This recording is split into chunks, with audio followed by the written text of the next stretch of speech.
नमस्कार दोस्तों, स्वागत है आपका इन डेप्थ स्टडी चैनल में। आज हम 3 दिसंबर की एमसीक्यू डिस्कस करेंगे। चलिए स्टार्ट करते हैं। सबसे पहला हमारा एमसीक्यू है चक्रवात। तो सबसे ज़्यादा एग्जाम में जो पूछा जाता है वो चक्रवात के उत्पन्न होने की कंडीशंस पूछी जाती हैं। बहुत ही इंपॉर्टेंट, आपको एक बार तैयार कर लेना और हर बार ये घुमा फिरा के पूछते रहते हैं कि चक्रवात उत्पन्न हो आवश्यक दशाएं क्या क्या हैं। तो सबसे पहली आवश्यक दशा ये होती है कि कितना हमारा वहाँ पे टेम्परेचर, सतह का टेम्परेचर कितना है। ये हमेशा किसी भी महासागर या जल की सतह पे जनरेट होता है। तो उस सतह का टेम्परेचर कितना, तो अप्रॉक्सीमेट 27 डिग्री सेंटीग्रेड के आसपास होना चाहिए। अगर इससे तापमान घटता है तो तापमान घटने के साथ साथ इसकी कंडीशन भी कम होती जाती हैं। इसी तरह इसके कोरियोलिस फोर्स इसका आवश्यक कंडीशंस होती है, लो प्रेशर इसकी आवश्यक कंडीशंस होती हैं, जो आप देख लीजिएगा।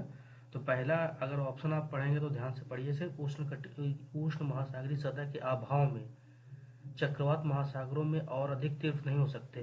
तो तापमान, महासागर का तापमान अधिक होना चाहिए और ये मैक्सिमम यहाँ महासागर की सतह पे होता है, और इसका अगर अभाव होता है तो ये तीव्रता इसकी कम हो जाती है। बिल्कुल सही पहला ऑप्शन। अगर पहला ऑप्शन सही हो जाएगा तो हम तीसरा कट कर देंगे। अब बचा कौन सा हमारा, ये 3 ऑप्शन में देखना है। अगला क्या है, ऑप्शन नंबर 2 हम पढ़ेंगे। ये विकल्प अब देखिए, इसमें हिंद महासागर में लगातार चक्रवातों के निर्माण के लिए अनुकूल परिस्थितियों में कम से कम 1 सप्ताह के अंतराल की आवश्यकता होती। तो वैसे हमने अपनी किसी भी स्टैंडर्ड बुक में ऐसा तो कुछ पढ़ा नहीं। अगर हमें इसे पता भी नहीं तो हम ये सोच सकते हैं कि ऐसा कुछ पढ़ा नहीं, और ऐसा कैसे, मतलब इसके सप्ताह भर की आवश्यकता है। अगर हमारे पास आवश्यक कंडीशन लगातार बनी है तो कोई दिक्कत नहीं। और वैसे भी अभी हाल फिलहाल में लगातार 2 चक्रवात आ चुके हैं बंगाली खाड़ी और अरब सागर में पिछले 10 दिनों में। तो इसलिए बहुत न्यूज़ में, और इसके आवश्यक कंडीशन आपको याद रखनी होंगी।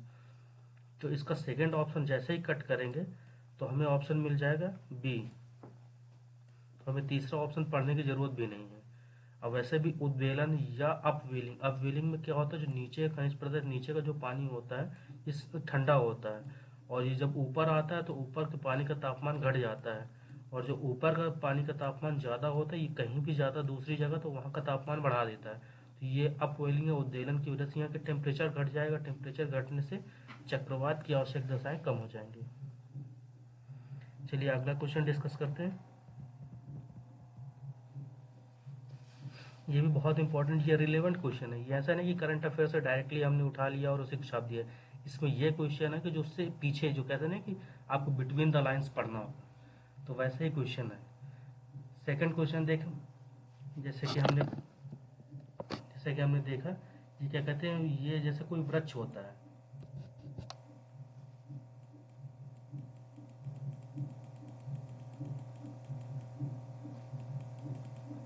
जैसे कोई भी वृक्ष होता है, ये वृक्ष जलवायु कंडीशन के बारे में हमें बताता रहता है। ये यूपीएससी में पूछा जा चुका कि क्या जलवायु के बारे में निम्नलिखित में किससे पता चल सकता है। तो उसमें वृक्ष भी एक ऑप्शन था। तो वृक्ष में क्या होता है, जो वार्षिक छल्ले होते हैं, हर साल एक इसका एक छल्ला बन जाता है और उसके बाद फिर एक छल्ला बनता है। तो इससे क्या होता है कि हमें उसकी आयु भी पता चल जाती है, और ये भी पता चलता है कि जलवायु में क्या क्या हो। जलवायु कैसे पता चलती है, अगर यहाँ पे नमी होती है तो इन छल्लों की मोटाई, ये व्यापक छल्ले होंगे और संख्या भी ज़्यादा होगी। और यहाँ पे क्या कहते हैं, अगर शुष्क होते तो इनकी मोटाई कम हो जाती है। तो हम अगर सेकेंड ऑप्शन देखते हैं तो इसमें क्या है, पेड़ वर्षों के दौरान व्यापक हो जाते हैं नमी अधिक होने पर। बिल्कुल सही है। और पहले ऑप्शन में क्या है, पारिस्थितिकी के बारे में जानकारी मिलती, तो दोनों ऑप्शन सही हो जाएंगे। बिल्कुल सही, सी ऑप्शन। अगले पे चलते हैं। एज कंप्यूटिंग, ये बहुत ही इंपॉर्टेंट कॉन्सेप्ट है। आजकल साइंस टेक में ऐसे पूछ लेते हैं कि किसी एक कॉन्सेप्ट के बारे में पूछ लिए क्या है, या उससे रिलेटेड कॉन्सेप्ट। बहुत सी टेक्नोलॉजी में कह देते हैं कि मैक्सिमम टेक्नोलॉजी में एक चीज़ तो कहते हैं कि याद रखना चाहिए कि मैक्सिमम ऑप्शन सही हो सकते हैं, क्योंकि उसके प्रयोग की संभावना बहुत अधिक होती है। तो यहाँ पे हमें शब्द के बारे में बताया गया। एज कंप्यूटिंग में एज का मतलब क्या है, तो एज का मतलब जैसे किनारे कहीं, ये इसका मतलब लोकल है। ये क्या मैक्सिमम आईओटी में यूज़ किया जाता है। आईओटी में कैसे यूज़ किया जाता है कि ये डाटा प्रसंस्करण या तुरंत वहाँ डाटा एनालिसिस की जाती है, ताकि डाटा तुरंत मतलब बहुत ही तेज़ी से कार्य हो सके। अगर ये डाटा, अगर ये वो सर्वर में जाएगा फिर इसका एनालिसिस होगा तो वह उतना ही टाइम लगेगा। जितना टाइम लगेगा उतना ही ये हमारे आईओटी डिवाइसेस स्लो होती जाएंगे। इसलिए एज के साथ में ही मतलब लोकली डाटा प्रसंस्करण कर लिया जाता है और तुरंत उसका प्रयोग कर लिया जाता है। इसलिए डिवाइसें बहुत तेज काम करती हैं। चलिए अगला क्वेश्चन देखते हैं। ये टर्मोलॉजी इंपॉर्टेंट है, इकोनॉमिक्स में ऐसे ही टर्मोलॉजी पूछी जाती है। जैसे जो भी फर्म का मतलब क्या है, आप इसे ध्यान से पढ़ें, नाम से कुछ ऐसा पता नहीं चल रहा है, आपको पता होना चाहिए कि आज हमारे क्या गवर्नमेंट पे अभी इकोनॉमिक सर्वे में बहुत पहले पूर्व एक आर्थिक सलाहकार ने कहा था कि हमारे पास क्या है कि हम लोग अर्थव्यवस्था में कंपनियां नई खुल तो जाती हैं मगर उनकी निकासी की कोई व्यवस्था नहीं है। अब निकासी की व्यवस्था न होने के कारण इनकी संख्या बढ़ती जाती है, वो चाहे प्रॉफिटेबल हो चाहे ना हो। तो अगर प्रॉफिटेबल नहीं है तो ये ऋण लेंगे, फिर उसको कवर करेंगे, तो यही फर्म जो होती है इन्हें जॉबी फर्म कहते हैं। इसको हटाने के लिए आईबीसी, इंसॉल्वेंसी बैंकरप्सी कोड लाया गया, जो बहुत ही बेहतरीन कोड है और जिसके आगे परिणाम देखने को मिल रहे हैं कि एग्जिट पॉलिसी अच्छी हो जाए। चलिए अगला क्वेश्चन देखते हैं, क्वेश्चन नंबर 5। इसमें क्या है, भारत के संविधान के निम्नलिखित अनुसूचियों में किसकी विरोधी दल जो एंटी डिफेक्शन लॉ है, तो वो किससे संबंध में? तो हमें पता है कि कौन सा संविधान संशोधन 52वें संविधान संशोधन के तहत लाया गया था और 10वीं अनुसूची में है। इसमें मैक्स पावर जो होती है स्पीकर के पास होती है कि किसको हटाना है किसको नहीं हटाना, या और ये सुमोटो पे नहीं काम करता। अगर कोई भी सदस्य जब उसकी शिकायत करेगा तब स्पीकर उस पर एक्शन लेगा और स्पीकर एक्शन लेगा और स्पीकर का ही निर्णय मान्य होगा। मगर क्या इसका न्यायिक पुनर्वलोकन हो सकता है? अभी तक तो फिलहाल नहीं किया जाता है। अगर आगे एसआर बम्बई या इन सब केसों में कहा गया, क्यों नहीं किया जा सकता?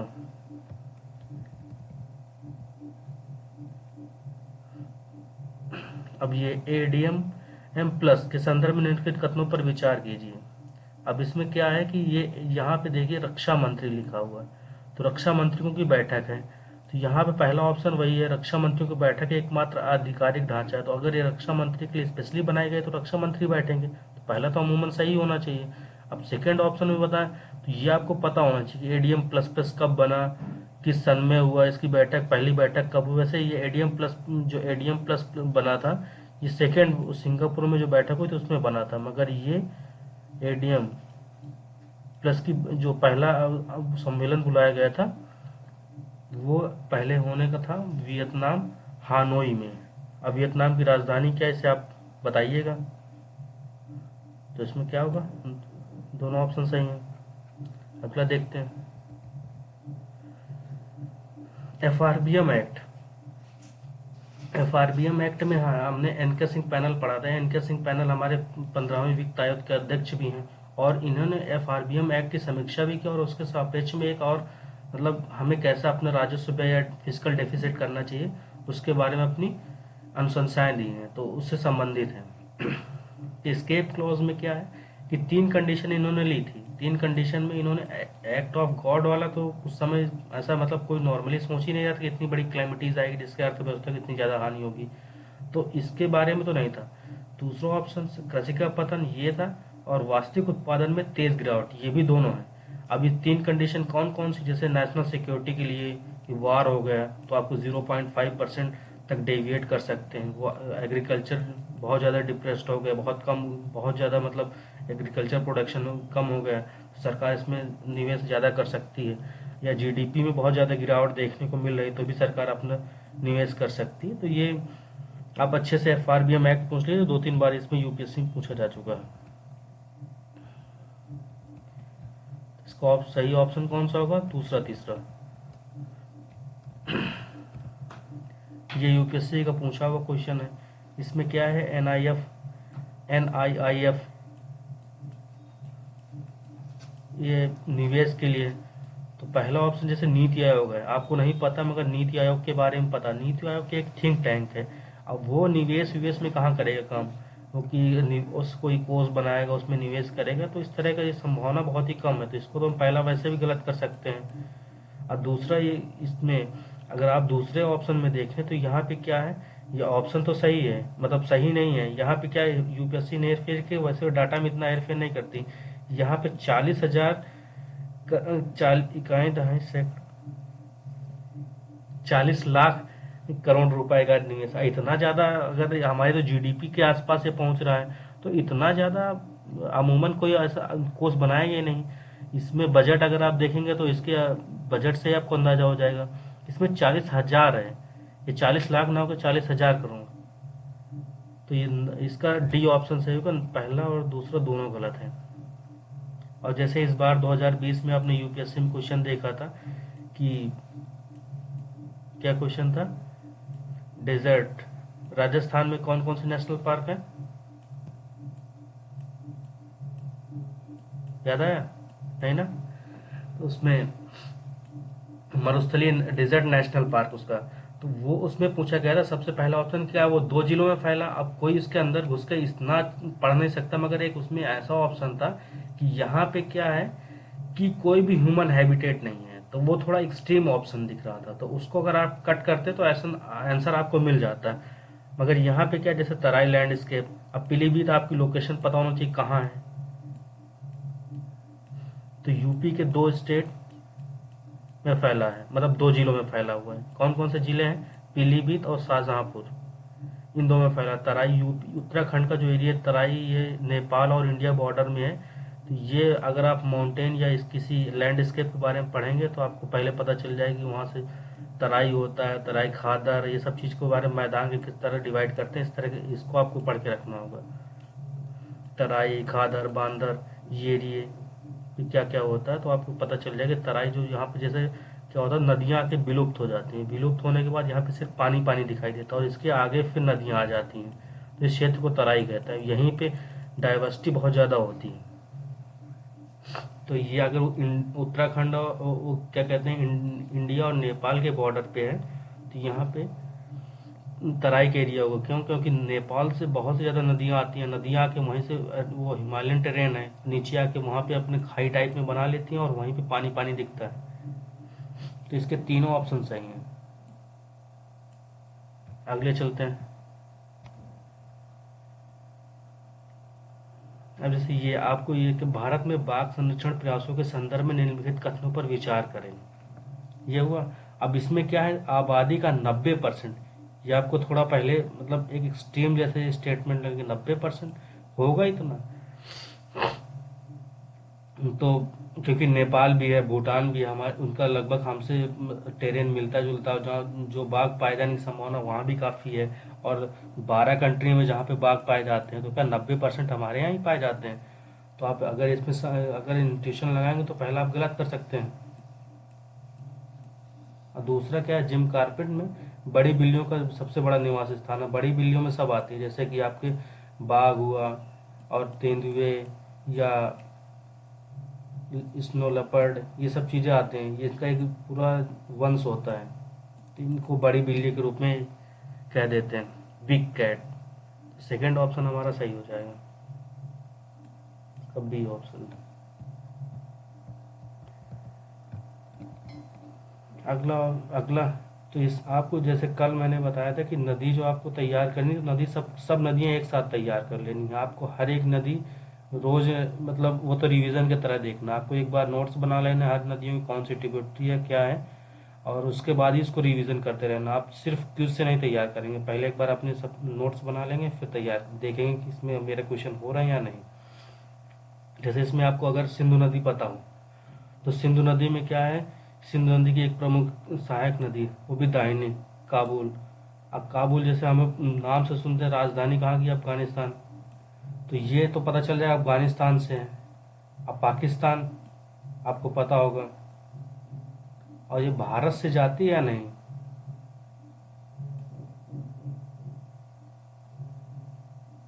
ये अफगानिस्तान और पाकिस्तान से होकर जाती है और भारत से नहीं जाती। और यहाँ पे जब पाकिस्तान मतलब इंडस और नीचे आती है, तब ये पाकिस्तान में जाके इंडस से मिल जाती है। और इसमें राइट बैंक ट्रिब्यूटरी और कौन कौन सी हैं, जैसे स्योक है, गिलगिट है, और ये काबुल हो गई, कुर्रम हुआ, तो ये नदियाँ राइट बैंक ट्रिब्यूटरीज हैं, इसको अच्छे से याद कर लेना।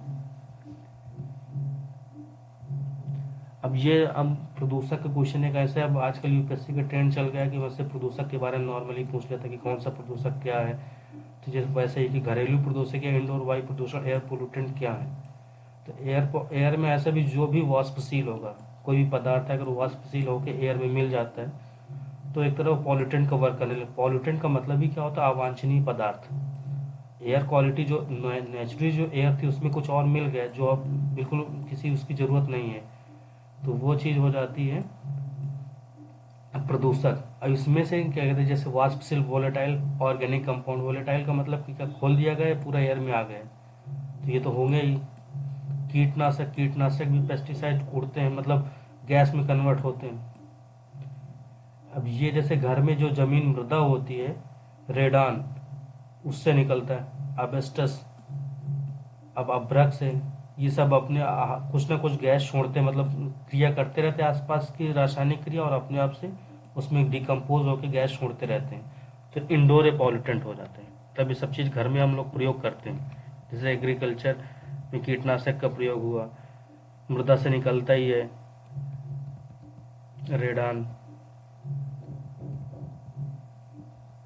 अच्छा, हाँ, तो इसको ऑप्शन चारों सही है।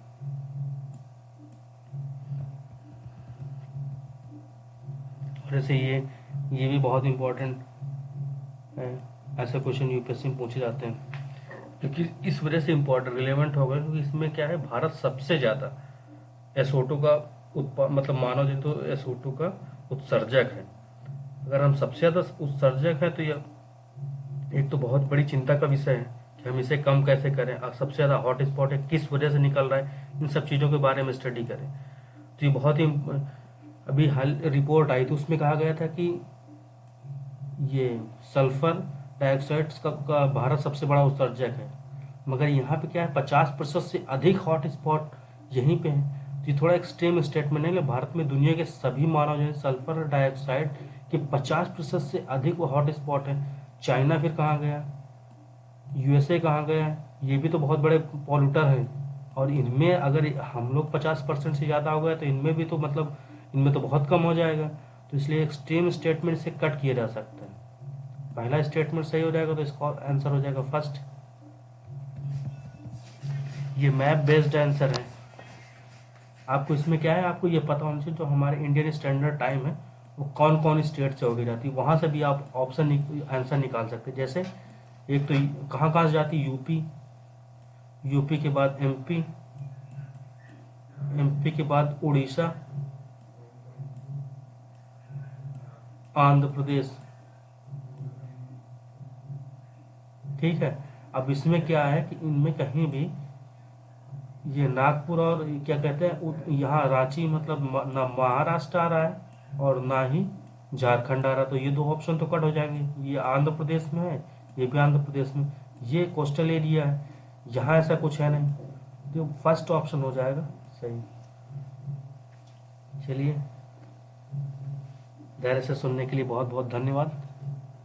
आप तैयारी में लगातार बने रहें।